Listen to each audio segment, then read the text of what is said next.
Interestingly, our Love family today comes from the bloodstream of two separate Love families.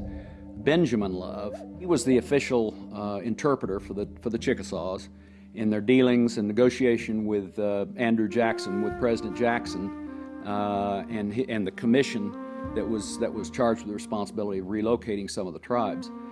And so Benjamin Love, a very prominent member of the Love family. I suspect that Love County is named for him.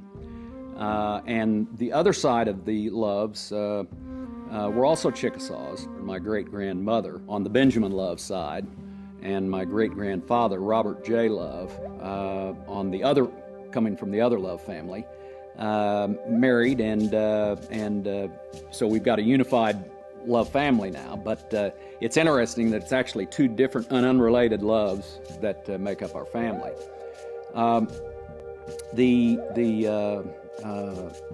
That couple, Robert J. and Sally Gaines Kreiner Love, were married and first made their home in Thackerville, and then moved north up to around the Washita, and he was the founder of, he was somewhat of a visionary, the founder of Purcell. His father's name was William Love.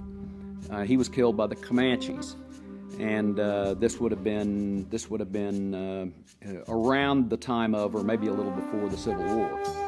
And so Robert Love was orphaned, my great-grandfather, and had to make it on his own as a cowpuncher and a cattle drive guy, and wound up coming into Indian Territory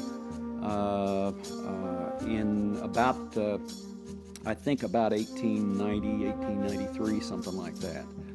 Met his wife, married, and with, I think, 32 head of cattle and a couple of cow ponies. That was it. And built from that point on, and he died a young guy. He died when he was 47 years old. So he accumulated and accomplished a tremendous amount during that short lifetime. Huge cattle ranch. He founded the Chickasaw National Bank in Purcell. It's now the McLean National Bank, but it was founded by my great-grandfather as the Chickasaw National Bank, and he was president of that until he died.